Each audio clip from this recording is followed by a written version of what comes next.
Hey guys, that's Starcraft PvZ, and this is a PvZ on Aztec.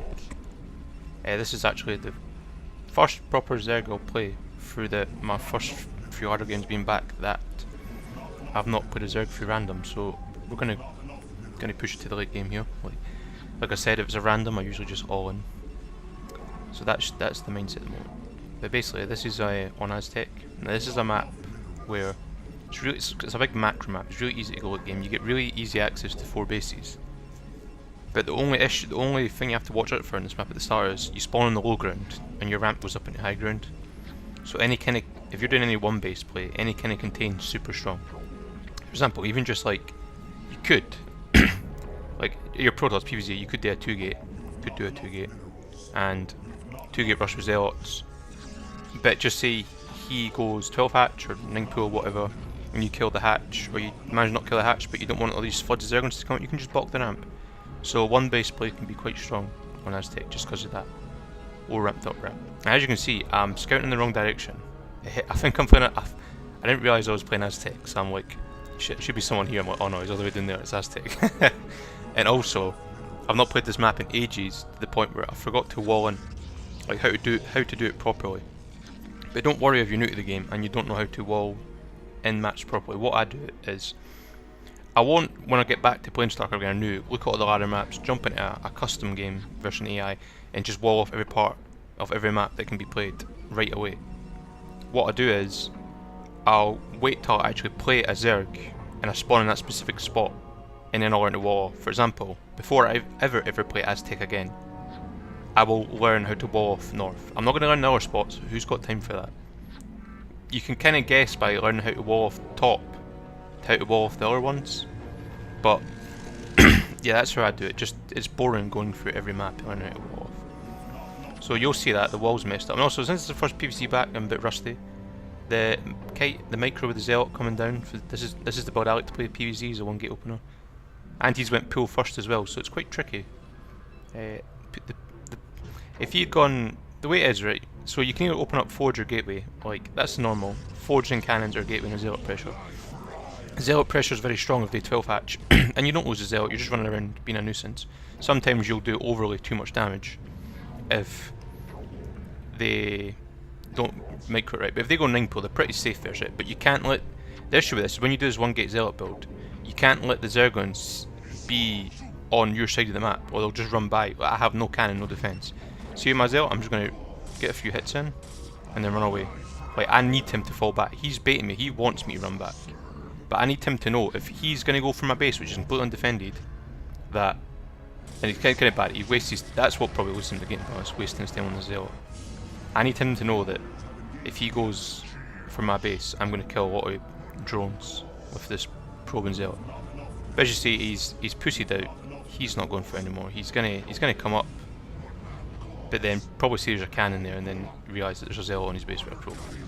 So I've successfully started the build and I've not died. That's important. When you go 1-gate Zealot versus pool, just make sure you don't die. That's your highest priority, because you're really hoping he 12 hatched, and here is I'm getting the Zealots glitching out like so badly. And just because he built that creep colony there, that indicates to me he's a bad player. And look at all these Zerglings up. This is good for me. So I've lost 2 Zealots, but I've slowed down him taking his 3rd base. I've made him build so many lines, and he's built a sunken colony in his base. You know what, after this, the build's over, to be honest. I've done my dash. I think I killed 1 drone. I've made him build 12 Zerglings. Maybe killed 2 drones, made him build 12 Zerglings, and I've slowed down his 3rd so much. And that's pretty good, to be honest. Now I just have to make sure he doesn't run past me, because the next stage is when you lose all these Zealots, and they built lots of lines, their next mindset is, I'm going to run past your cannons. So that, after you do this 1-gate build, that's the first thing you want to look out for.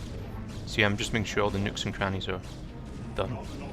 He will run past you, he will try, if he sees an opponent, and he's going to force his way through all these Zerglings. He's realised he thinks he's took too much damage. And see, I'm just blocking those, that's good, just move the Zealot about in the little hole, so it blocks him. But this is even worse for him now, so he's took a lot of damage from the Zealot. I didn't even kill drones, I just delayed his 3rd, made him build a sunken, made him build 12 Zerglings, and he lost those Zerglings. He's took a lot of damage there now. It wouldn't be as bad if he just kept the Zerglings, but since he's suicided them, he's way behind, I'd say. And when I see a player way behind, I'm not going to force it to the late game. My style is I like to fill it up when on. I feel like I've done enough damage with that early Zealot pressure. Well, not that I've done enough damage, he let me do a lot of damage. That I feel like I'm going to do an all-in. And one of my favourite all-ins in 2-base all-ins PvZ is the double Stargate Corsair. It's not like a super all-in, but if you don't get damaged on the Overlord, you're really far behind. But that's just my style. There's lots of different, like it's quite hard to all-in PvZ 2-base. Like I think you'll find if you're new to this game, you're playing Protoss, you'll find when you're 2-base in, there's nothing you can do to the Zerg, especially when you fast expand. Because when you fast expand, the whole point for Protoss is you're just teching up, getting your climb up, getting the gates up, getting storm, getting observers, getting Dragoon range. That's what you do when you put the cannons up and build your nexus right away. You're saying, look, time out. I'm gonna just tech up and build up. And it's hard to all-in with that. I think there's only 2 builds that I can think of that are proper all-in. You can do 2-base. And my favourite one, and probably the most common one at the moment, is there's that sunken wall. Is like the most common one at the moment, and my favourite one is the double Stargate Corsair. And what's making me go for this one even more is I've scouted, I've not seen a 3rd base, and I've seen 2 bases and a lair, which signals to me he's going quick mutas, which also signals he's not a very good player. Like it's not a good choice to be honest. Like it can work, I have lost it, but that's just like when I lose to 2-base muta as Zerg and Protoss and I fastest man, it's just me messing up a timing. But actually there's his 3rd base, I never seen it. But what I also seen with that probe that I was just about to say is I saw no Zerglings, no units watching, no Zerglings outside my base, no Zerglings in his base chasing the probe. So like I just moved my Zealots down, I'm gonna kill his 3rd. Like I wasn't planning on killing a 3rd, that 3rd just happened to be there. I was originally planning just to go to his natural and just be annoying. Not kill drones, just make him build units. It's very greedy for a Zerg not to build any units. And the smartest decision to do there is you've done your damage, you run away. Don't commit, because you know when I've killed that 3rd base, he's been building Hydros that watches out. Like every larva has been put into units. So just peel back. What's that? He's even further behind now. Like he was behind, and he lost all these Zerglings to all, and then he was really behind. And now he lost that 3rd, so he's probably going to lose. Like it's my game. It was my game to throw before, but definitely it's super is now. And he should even be scared with the Overlord to see what I'm doing. I should have hit the Stargates to be honest, but I've not played well, and my wall's a mess, and I'm sweating, and I'm all nervous just because it's like that when you play Starcraft. You're not playing it well. Like you feel so bad, so rusty. So here's the double Corsair Stargate build. You just pump out Corsairs 2 at a time. You get area pins +1. Don't show all the Corsairs right away. I like to run around with 2, just making it look like a normal build. So I'll go around with 2, just killing overlords and stuff. Run them away if I see Scourge. And just putting pounds into base, just to be careful for drops. It's quite an easy main to drop, should have mentioned it early on. There's a lot of room for drops, so like 1-base Lurker drops can be quite common, or Hydra drops on this map. So now the 2 Stargates are up. The next, you're going to keep building, you're going to cut probes, so you only want 12 to 15 probes on each base with this build. Like on minerals, and you also want 3 on gas. I put a cannon at my main in natural because I think he was going muted. Remember when I never saw the 3rd, but I only seen 2 base and a quick layer. So I assumed he was going mute us. And after you get the 2 Stargates building Corsairs, you want to just get the Citadel of Dune. You should get that a while ago. You should get that. So your first 150 gas should be on the Stargate, next 150 gas Stargate, next 100 gas Corsair, and next 100 gas Citadel of Dune, and then speed. And you should have got +1 melee attack with your first 100 gas you get after you build your Stargate. Your Stargate, I should have added that in there. So it's quite complicated to explain, but in the order you want to get after your core, you want Stargate, +1, Stargate, Citadel. And just Corsair in there as soon as one Stargate spawn. And after that you go up to 6 gateways, because 6 gateways and 2 Stargates is way too taxing actually. Like you can't afford all that, but you can afford the 6 gates easily if you're not building the Corsairs. And we're only going to build about 8 Corsairs. Probably more. More if the build doesn't do a lot of damage, because we need to just take total air dominance. But for the initial attack, I like 8 Corsairs with +1. And I think 8 with +1, 2 shots or Scourge, I think it is. Which is kind of like a good number, because Corsairs fire really quickly. I see a quick hive. Like I said, there's lots of signals that this guy was a bad player. But that signals it even more. just that really fast eye. I don't know why you get that fast eye. So he's probably just new. I don't want to say he's like bad. I'm not trying to say I'm amazing, but that's what I'm getting from all these little quirks I've seen. So pretty much there we go. I'm going to ask me what 7th, 8th courses coming in. I'm going to show them all now, and just go kill all his overlords. And while you're killing your overlords, you want to just keep building zealots, and you want it, like at least 12, preferably like 15, and then that's when you go in for the push. And you don't want to go about killing the third base. Like, if his third base was on the far left, ignore the third base. Like, you'll see me kill the drones just because I can here. It's in the way. But don't waste time killing hatchery. With an all-in berserk, you need to really punch in to the natural. Like, because if you kill his third with his 2-base all-in and he gets lurkers on 2-base, he can still win. Easily. Just a few missed storms from you, or he snipes a few Templar. As you say, I'm actually suiciding these Corsairs because I've definitely won.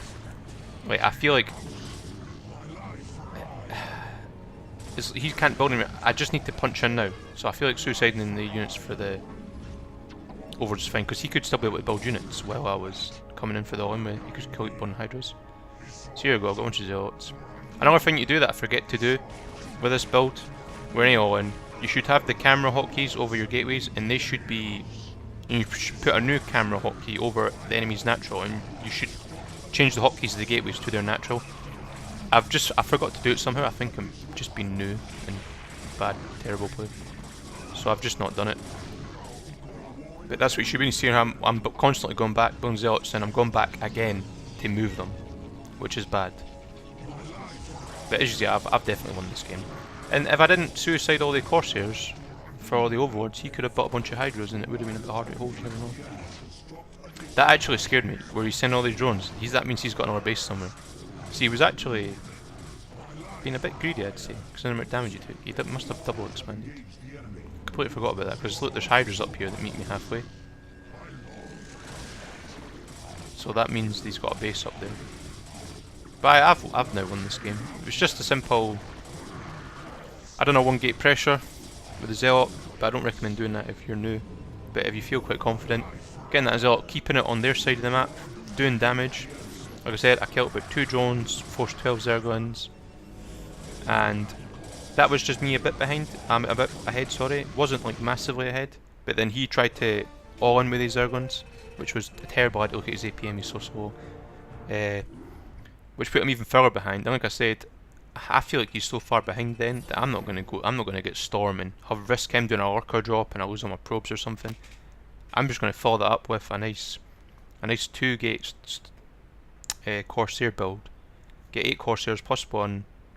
Go around killing overlords. While that's happening, I'm building a bunch of zealots off 6 gates, plus 1 zealot, 6 gateways, rallying them into his natural. Big punch in there, don't go for the third, ignore it. Unless the third's right in front of you, and then just kill the drones and then keep going. But yeah, it was a pretty simple game. So that's the end of this one.